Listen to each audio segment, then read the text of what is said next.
Ils sont déjà arrivés. Alors, on a le travail d'Anna qui a été fait. Donc, je vais entrer sur mon GitHub. Là, je suis en train d'enregistrer ça comme ça, on voit une bonne fois pour toutes. Comment j'ai fait le merge. Alors, notre connexion là, vraiment, espérant que... OK. Nous avons formation MSP CRS, formation Laravel. C'est ça notre repositoire principal sur lequel on travaille. Moi, j'ai du mal à travailler avec une connexion pourrie. Franchement, OK. Le travail qu'Anna a fait, s'il vous plaît. Si on regarde parmi les branches ici, quelles sont les branches qu'il y a là? Nous avons la branche Anna qui a été ajoutée. Voilà. Donc, avant de supprimer la branche d'Anna, ce que je vais faire un pull request. Si j'arrive ici, je sais qu'Anna avait balancé un travail. There are any open pull request? New pull request. Je vais vérifier. Alors, si je vérifie dans la branche d'Anna, vous voyez, parmi les pull requests que je dois faire, on dit compare changes. Comparer le changement. Les choses qui ont été changées. Je suis dans la base. Vous voyez ici, base master. Ça, c'est la base, plutôt la branche de base. Et puis, j'ai la branche avec laquelle on compare, c'est master. Moi, je vais sélectionner Anna. Quand je prendrai Anna, vous allez voir que il va nous montrer tout ce que Anna a ajouté qui n'a rien à voir avec ce que moi j'ai. Il va juste me montrer tout ce qu'Anna a touché. Vous voyez? Et ce que moi je dois faire, c'est que je dois dire create pull request. Je suis en train de faire un pull dans la branche master. Donc, master est en train de tirer le travail d'Anna. Et il va nous dire si il y aura ce qu'on appelle, vous voyez, par exemple, Anna avait dit ajout API produit commande. C'est le message qu'elle avait mis là. C'est ça qu'on voit ici. On n'a pas besoin de mettre une description. On va cliquer sur create pull request. On va le laisser travailler. Après, s'il y a des conflits, il va nous dire qu'il y a des conflits, donc il faut corriger. Mais là, qu'est-ce qu'il nous dit? Il va charger. On va voir ce qu'il va nous dire ici pour effectuer la fusion, le merge. Donc, alors, vous voyez, c'est encore grisé. Pourquoi? Parce qu'il dit, ah, c'est bon. On peut maintenant faire un merge. Parce que regarde ce qu'il dit, this branch has no conflict with the base branch. Donc, il vous dit qu'il n'y a aucun conflit entre la branche d'Anna et la branche de base. Maintenant, après, on peut faire un merge, donc une fusion. Et quand on va cliquer là-dessus, quand on fait un merge, oui, voilà.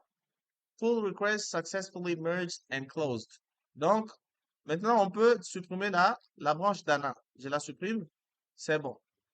Après, je peux même aller supprimer les autres branches. Je vais aller dans, puisqu'on a beaucoup de branches, même la branche de Déborah, on va la supprimer. OK. Euh, Parmi les branches, il y en a comme ça. Si je clique ici, voilà. Nous avons, vous voyez, Jordi, si c'est Jordi ici, je supprime la branche. OK. Déborah, je supprime la branche. Débo, je supprime la branche. Je laisse juste la branche master. C'est bon?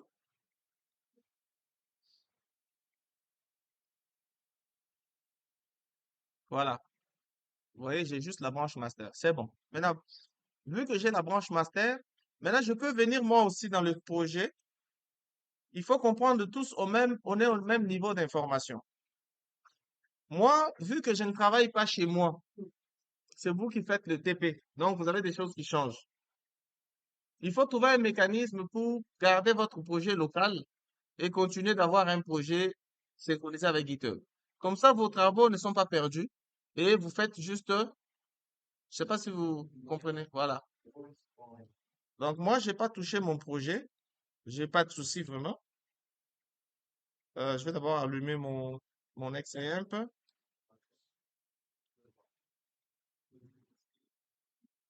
OK. Et puis, je vais Je vais entrer dans htdocs, formation Laravel, CMD, et puis je vais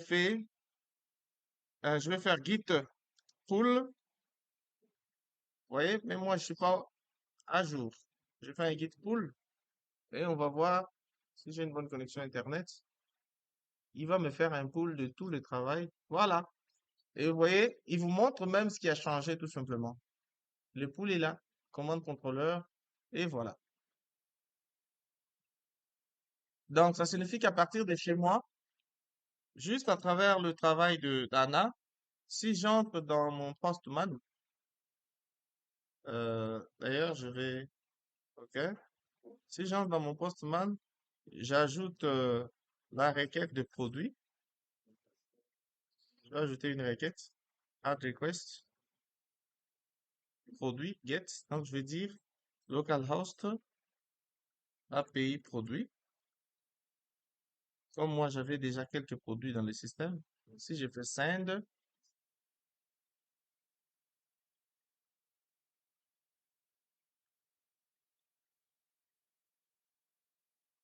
il est en train de charger, hein, il est en train d'appeler de mon serveur web. Il met un peu de temps, je sais pas pourquoi. Parce que les serveurs, voilà, vous voyez? Donc, les API qu'Anna a créées me permettent à moi de travailler avec. Et je peux pas m'attendre à afficher le même nombre de produits que chez Anna. C'est dans sa base de données, moi aussi j'ai ma base de données. Donc voilà. C'est bon, vous pouvez faire Edwin, ces gars-là, ils sont prêts? Ils sont pas prêts, non? Ils viennent d'arriver, hein? Donc on peut faire quelque chose, non? Hein? On peut faire quelque chose avant le petit déj. Ok. Alors, je ne sais pas si vous remarquez quelque chose aussi. On va voir ce qu'on appelle le code HTTP. Le code HTTP. Je suis en train d'enregistrer. Regardez les listes des codes HTTP. Nous avons response, HTTP response code, response status code. Explain. Bon, on vient ici. Je ne sais pas si c'est qui. C'est qui lui? Il ne donne pas beaucoup d'informations. On va descendre sur la liste de codes HTTP. Et ça, c'est Wikipédia qui parle de ça. Regardez. Nous avons, en fait, parmi les codes, nous avons un, 2, nous avons 3, 4 et 5. On a 5 qui est là. Alors, on a des explications ici. Quand vous avez les codes qui commencent par 1, information. Par exemple, 1, 100, continue, donc attendre la suite de la requête. 101, switching protocols. Il est en train de faire un échange de protocoles. 102, processing. Pour dire qu'il est en plein traitement. Et 103, Eli hint. Pour dire qu'il est en attente de la réponse définitive. Tout ce qui commence par 2, c'est des codes de réussite. Success. Par exemple, 200 signifie OK. Mais les OK là, ça signifie pas que il a enregistré. Au cas où tu étais en train d'enregistrer un élément, c'est pas parce que tu as OK que ça signifie que ça a enregistré. Non. Le OK là, c'est pour tout simplement dire que la ressource sur le serveur a été bien atteinte. La ressource a été bien atteinte. Vous voyez? Mais ça ne signifie pas que il a réussi. Nous avons 201 qui signifie created, création d'un document, 202 accepté, 203. En fait, vous n'allez pas retenir tout ça. Vous avez par exemple les requêtes de type 300, 301, 303. Pour la redirection, il y a 304, je pense. Tout ça, c'est des réponses HTTP. Vous avez les réponses de type 5. Quand nous sommes sur le 4, par exemple, bad request, le 404, c'est toujours not found. Souvent, vous voyez ça. Voilà. Donc, il n'a pas retrouvé la ressource sur le serveur. Vous voyez, ressource non trouvée. Et puis, quand vous allez sur le 5, vous avez, ça c'est les erreurs côté serveur d'application. Par exemple, le 500 c'est internal server error. 501 c'est not implemented, donc non implémenté. 502 bad gateway ou proxy error. 503 service unavailable. 504 gateway timeout. 505 la version d'HTTP n'est pas prise en compte. Insufficient storage, loop detected, donc il détecte souvent des, comment on appelle ça, des boucles infinies. Network authentication required, donc il y a une obligation d'une authentification réseau. Et puis vous avez un non-error, vous avez beaucoup d'erreurs qui arrivent. Nous, on n'a pas besoin de savoir les 501. Nous, on a juste besoin de savoir que si on tombe sur une requête avec 200, c'est que c'est passé. 201, donc à partir de 200, 201, c'est passé. Si on voit un 500, c'est qu'il y a un problème au niveau de notre serveur. On doit aller corriger sur la partie backend. Si c'est les erreurs de type 400, c'est que c'est une mauvaise requête, une ressource non trouvée, c'est ça. Et quand vous remarquez ici, par exemple, vous voyez, nous avons status 200. C'est pour dire que il a bien récupéré. Attendez, je vais ouvrir le code. Il a bien récupéré la ressource en ligne. Mais regardez, par exemple, au niveau de users. Moi, j'avais créé sur user. Je peux venir ici. J'ai dit, je retourne un code, ça dit qu'une réponse HTTP, un code. Si je mets 500 ici, par exemple, ça signifie que il va dire qu'il y a une erreur au niveau du serveur. Regardez, si je fais ça. Ah non, dois mettre ça sur le produit. Chez Anna, là, comme ça, on voit. Si je mets 500, regardez ce qu'il va vous dire. Vous voyez? Il vous dit qu'il y a une erreur interne dans le serveur, mais les données sont là. Vous voyez? Les données sont là, mais il vous dit qu'il y a une erreur. C'est pour dire que même le code HTTP que vous retournez devrait être conforme aux données reçues. Par exemple, je ne peux pas arriver ici, alors que j'ai les produits, je n'ai pas d'erreur, mais je viens mettre 500 ici. Non, je dois mettre 200 ici. Souvent, c'est quand vous travaillez avec des gens qui sont sur Flutter, ils ont besoin de savoir, avant même de voir le contenu, ils veulent savoir si le code, est-ce qu'il est 200, est-ce qu'il est 500. Comme ça, ils prévoient déjà la façon d'afficher l'erreur. Il faut spécifier les codes là. 200. Et quand je reviendrai ici, j'ai fait ça, vous voyez, 200 qui signifie OK. Maintenant, vous voyez par exemple, je vais regarder dans commande. Sûrement que j'ai rien dans commande. Je vais faire quelque chose. Ici, je vais dire liste de produits. Voilà. Je vais créer maintenant une requête pour les commandes. Comme Anna, je n'ai pas de commande. Donc, je vais dire localhost. Au lieu de produit, je vais mettre commande. Alors, quand je vais faire ça, vous voyez, je n'ai pas de commande. Maintenant, vu que j'ai pas de commande, qu'est-ce que je peux dire? Ici, je suis dans commande. Est-ce que parce que j'ai pas de commande, la requête n'a pas réussi? La requête a marché, sauf que il y a juste pas de commande dedans.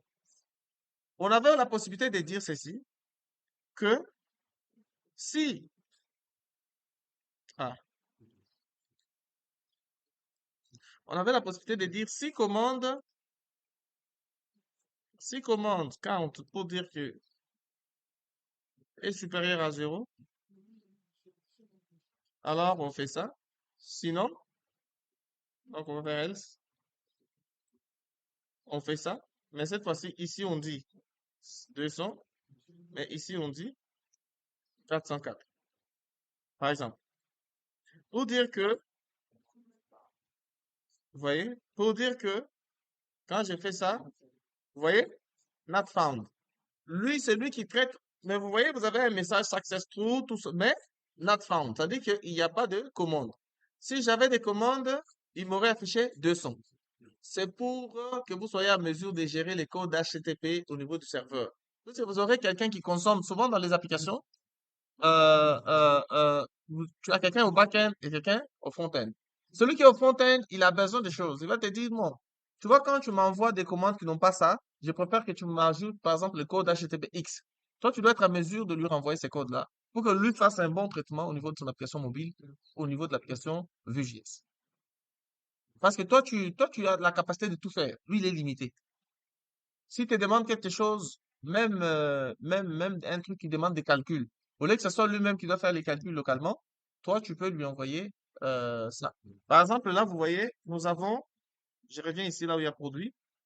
Quand j'ai fait ça, vous voyez que j'ai combien de produits? Data, un, 2, 3, 4. Je ne sais pas compter. À supposer que lui, il doit recevoir le tableau là. Il doit compter encore dessus. Il doit faire des choses. Qu'est-ce qu'on peut faire au niveau de notre système? On peut lui dire, bon, lui, il a peut-être besoin que, en dehors des produits, que je lui envoie aussi les contenus de produits. Donc, je peux venir ici. Je dis count pour dire les nombres de produits. On fait produit tirer count. Tu vois? Et quand je viendrai là, j'ai rafraîchi. Vous voyez, il y a un message et en bas, il me dit count 6. Comme ça, il a la facilité de tout de suite voir le nombre de produits. Donc, les API sont des choses qui sont assez flexibles. Vous pouvez envoyer autant de choses que vous voulez. Vous voyez? Donc, vous voyez, vous avez par exemple created it et updated it. Vous pouvez aussi lui dire que je vais pas envoyer ça ça là. Ok. Je vais pas envoyer ça au niveau des API. Et pour ça, c'est simple. Il faut juste aller dans le modèle produit, lui dire hidden, il ne va pas l'envoyer. Modèle produit. Et puis, vous allez créer un protected, hidden, protected, hidden. Et puis, c'est un tableau. Et ici, je vais dire created et puis updated it. Donc, quand je ferai ça, vous voyez, j'ai le produit sans les created it et updated it.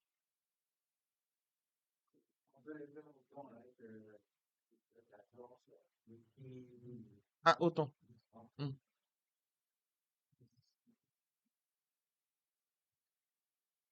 voilà.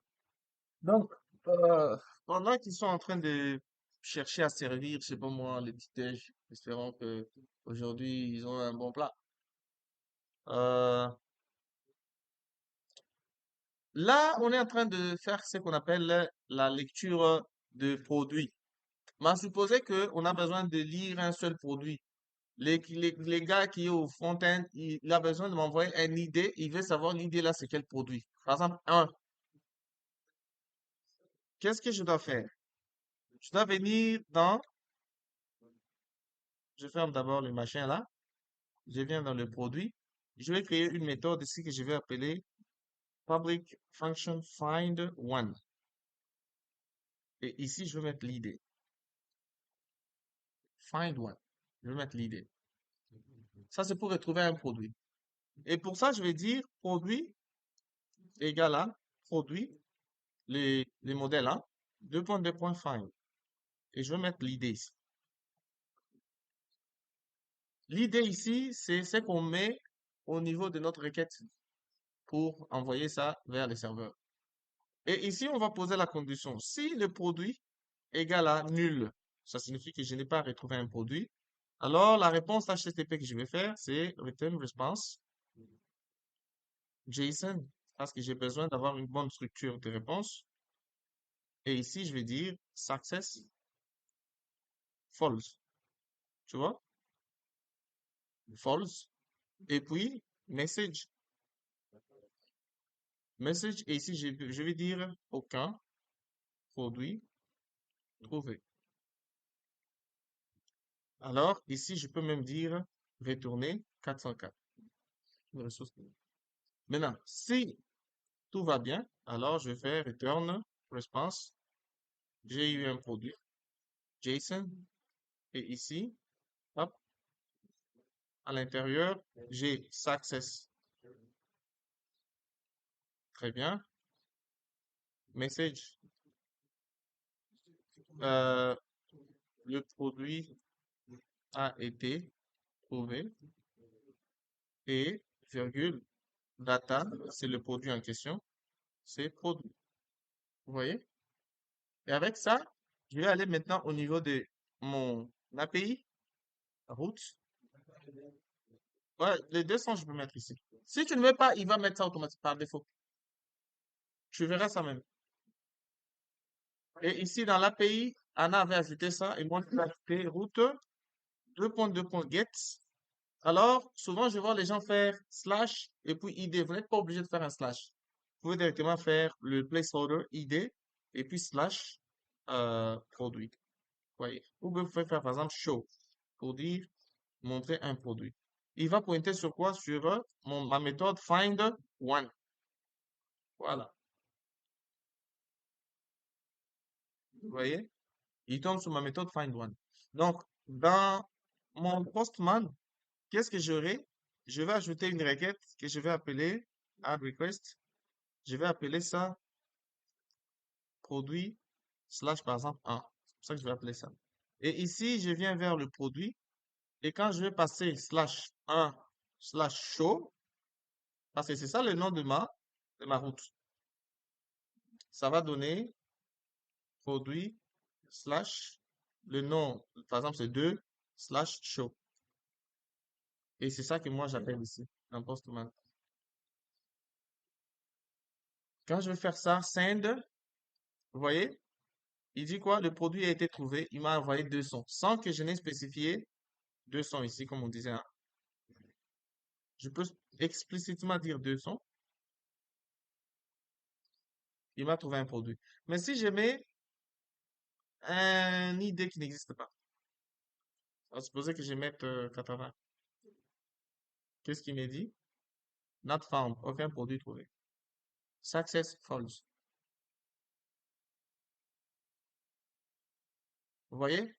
Maintenant, essayons de faire ça. Vous voyez qu'est-ce qu'il vous dit? Not found. Il n'a rien retrouvé. Parce que il ne reconnaît pas produit chose simplement. Il reconnaît produit avec là, c'est bon. Tu peux retrouver un seul produit.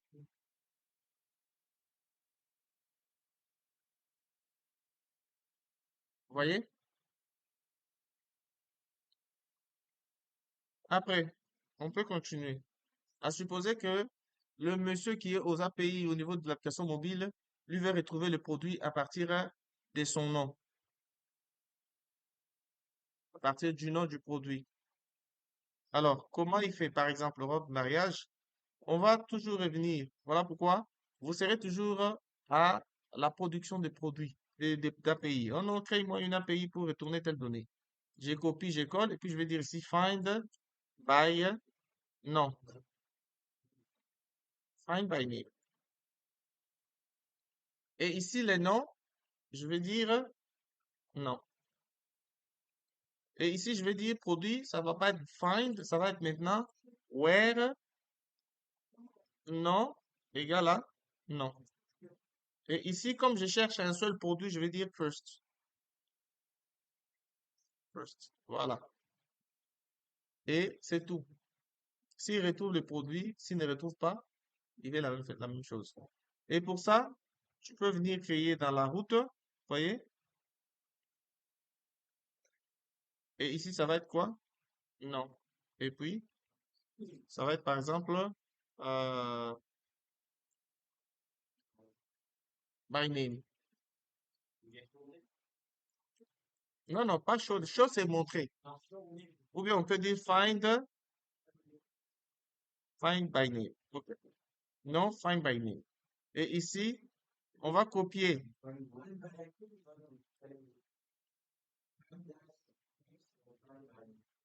Find dash name. Euh, je colle d'abord ça, ok? Alors, ici, on a dit quoi? Find name. Bien, find by name. On peut faire ça. C'est juste une. Maintenant, quand on va l'appeler, on viendra ici, on va dire, là où il y avait show, on va dire find by name. Et puis ici, on va mettre les noms. Par exemple, robe de mariage.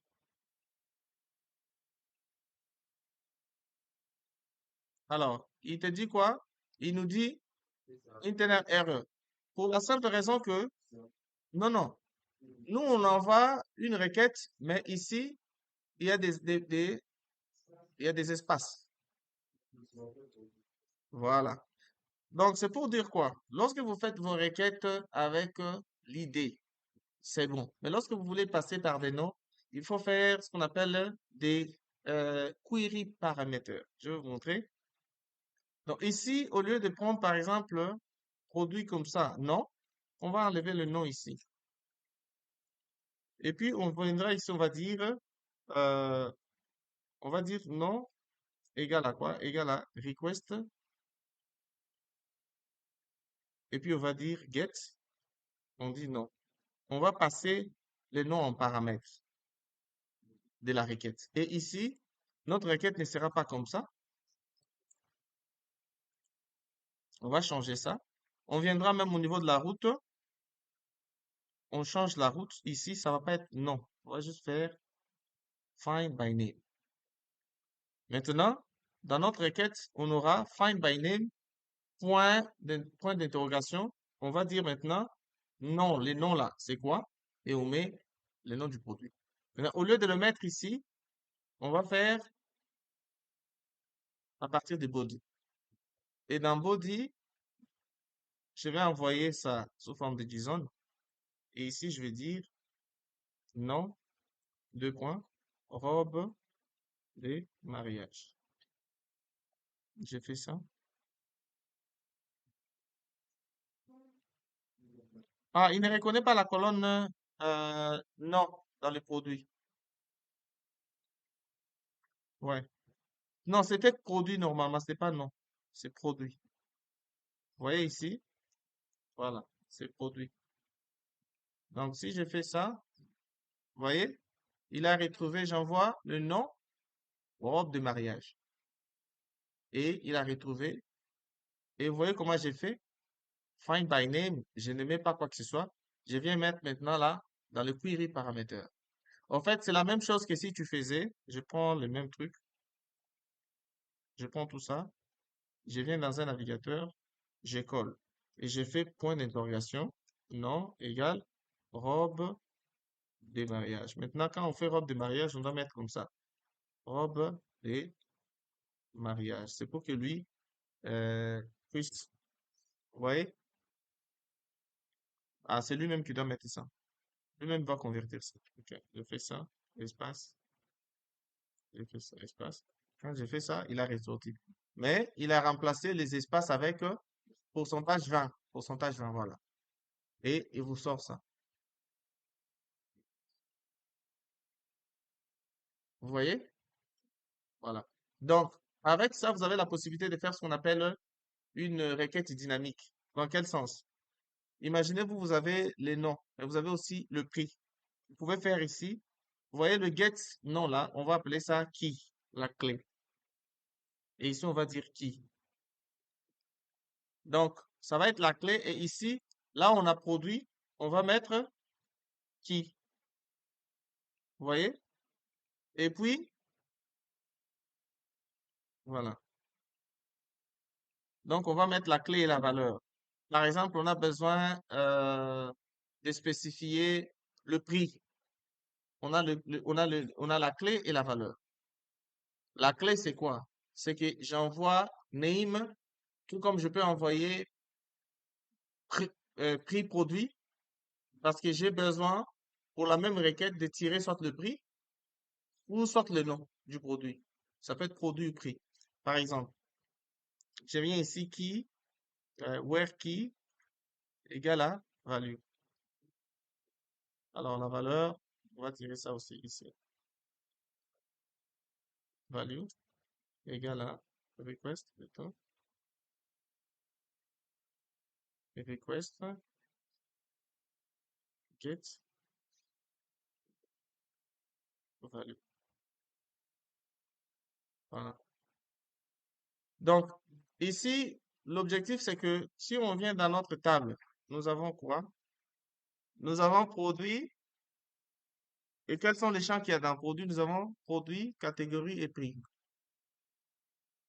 Vous voyez, produit, catégorie et prix. Et ici, notre requête pointait juste sur le nom qui était produit. À supposer que moi, ce que je vais envoyer au niveau comment on appelle ça? Au niveau de la requête, c'est le prix. Comment je fais? Regardez, parce qu'il faut commencer d'abord par voir ce que vous retournez comme information, hein, au niveau au niveau de votre client HTTP. Je fais ça, je mets un commentaire, je mets un commentaire. Vous voyez, vous avez la clé et la valeur. Si j'ai dit request, request all, il vous retourne quoi? Je vais faire return request all.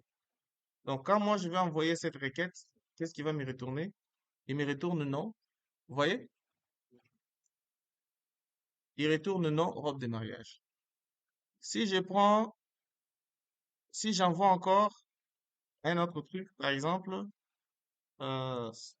plutôt ici, si j'ai dit, moi j'ai besoin plutôt comment on appelle ça? J'ai besoin du prix. J'ai dit prix égal à, je peux mettre ça entre cotes, hein? C'est pas grave. Je mets par exemple 500. J'enregistre. Si je fais la requête, qu'est-ce qui va me retourner? Vous voyez? Il retourne le prix. Donc, si j'envoie le nom et les prix, robe, tout, c'est deux points.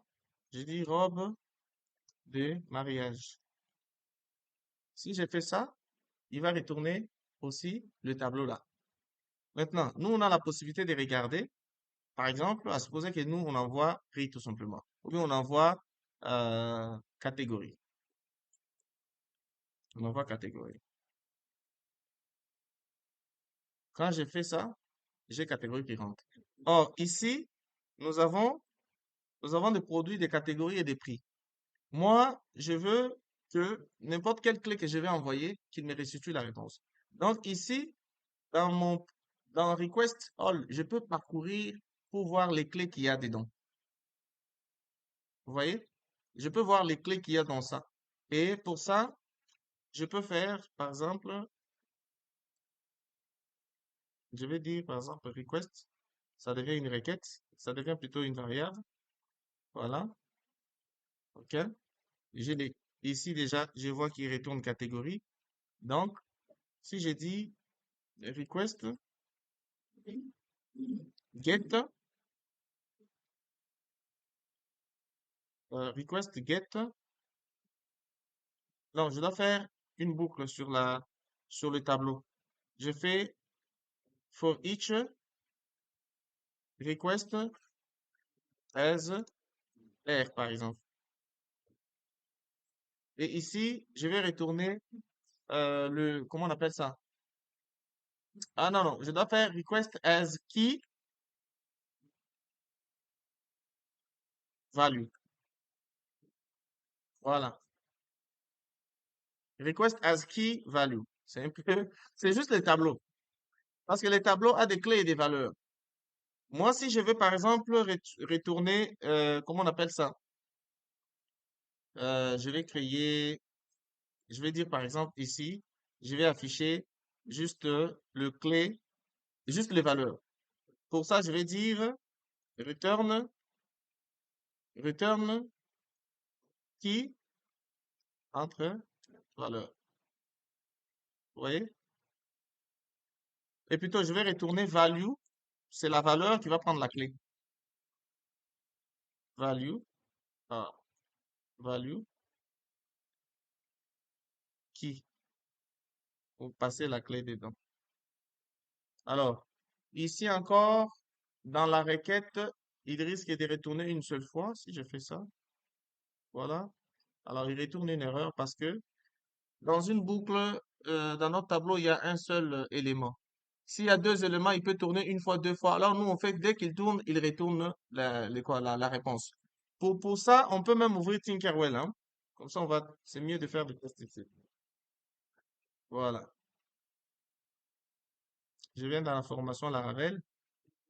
J'ai créé un autre tableau là. Tableau. Et puis dans les tableaux, je vais mettre nom. Donc je mets produit. Et produit, je vais mettre robe de mariage, hein, de mariage. Après, je vais mettre prix. Je mets par exemple à 5 000. Et catégorie, je vais mettre catégorie à c'était quoi, produit alimentaire? Non. Euh, vestimentaire, oui. Vestimentaire. Voilà. OK. Là, nous avons ces produits. Maintenant, si je fais for each produit, tableau plutôt, as key value, as key value. Et ici, je vais afficher, par exemple, le clé, tout simplement. Si je vais afficher juste les clés, qu'est-ce que je vais faire? Je fais ça. Regardez, il affiche quoi? Il affiche produit, prix. Mais si je veux afficher les valeurs,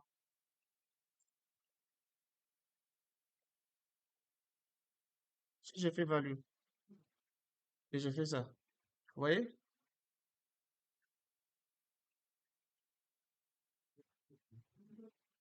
Hein? Vous voyez? Donc, nous avons le clé et les valeurs.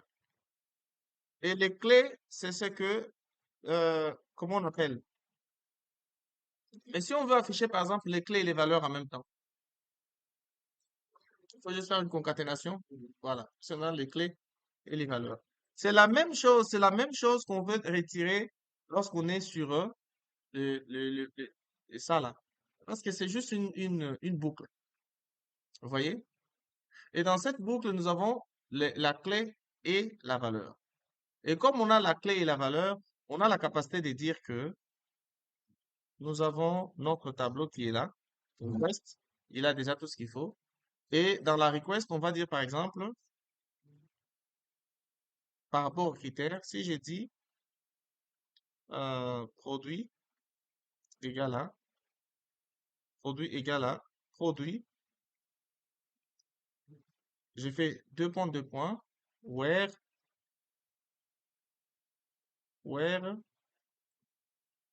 et puis je passe request. Request vous donne quoi? Ça vous donne un tableau. Si je fais get ici, par exemple, qu'est-ce qui va se passer? Je reviens à ma requête, j'ai dit catégorie offre de mariage. Si je fais ça, vous voyez, il n'y a rien. Je peux même retourner ça sous forme d'une réponse HTTP. Mais si je dis par exemple que catégorie, j'ai une catégorie vestimentaire. Si je viens ici, je dis catégorie vestimentaire.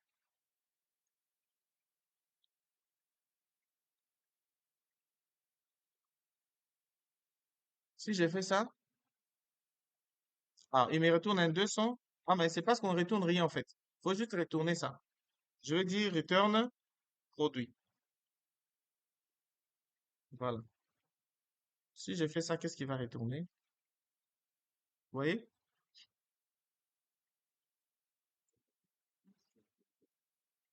Vous voyez? Je retourne sous forme de JSON. Sauf que ici, il n'y a pas, par exemple, le success, tout.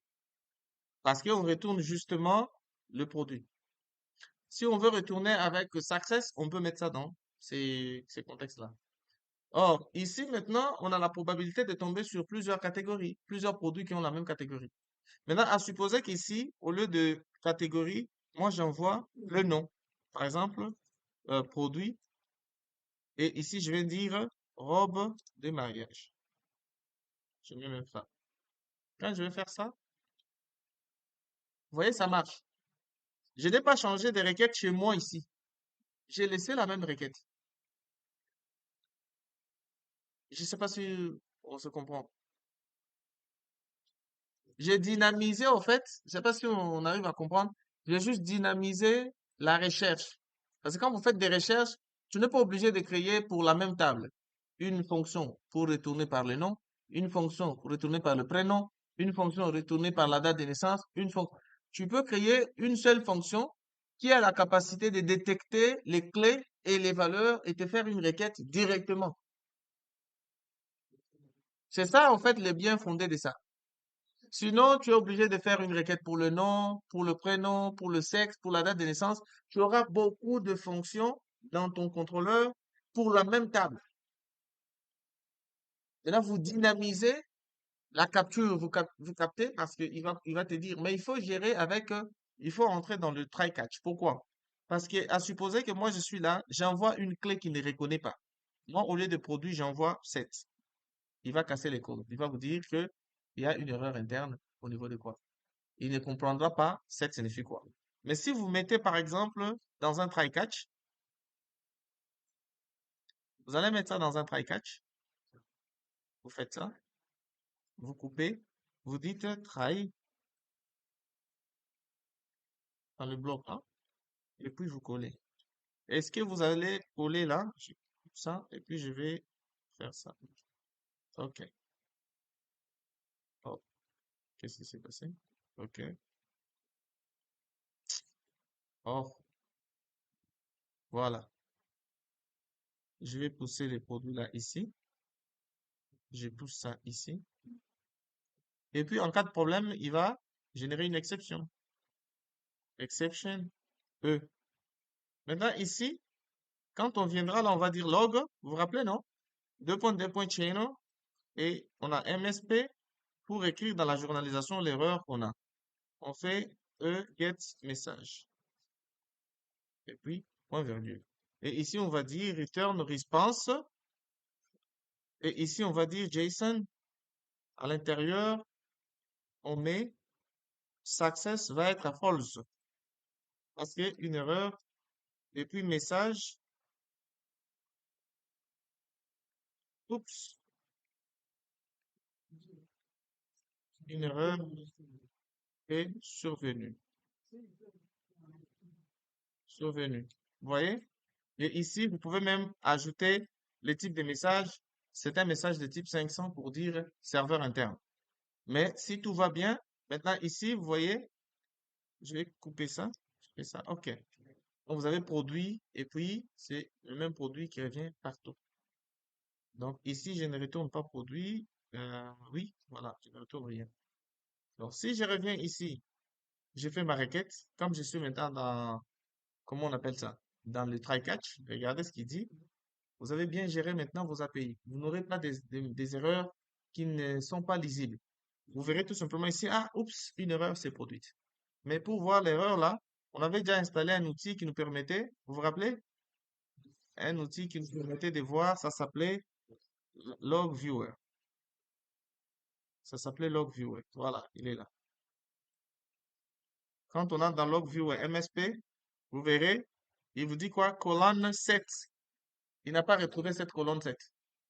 Donc, ça va aider le développeur de comprendre que, ah, ici, au fait, la personne a envoyé 7. Mais si j'envoie euh, produit et puis je balance, je n'ai pas de problème.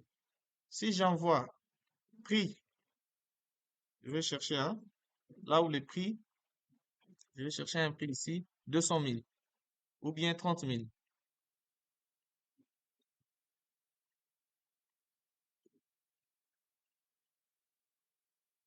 Je dis 3 000. Si je fais ça, vous voyez, il vous envoie boisson chaude. Donc, avec la même requête, tu peux faire catégorie, catégorie, tu dis ici alimentaire, tu fais ça, il te sort tous les produits qui ont la catégorie alimentaire. Avec la même requête. Vous voyez? D'où la notion de tableau, vraiment, tableau associatif, c'est très important. Ça va vous permettre de dynamiser beaucoup de choses. Donc, vous voyez les temps que ça nous a épargné de pouvoir faire une fonction par fonction par fonction par. Vous faites juste une seule fonction qui va prendre en compte le nombre de champs, tout, et c'est bon. Je pense que si le petit déj est prêt, on va essayer de les consommer d'abord.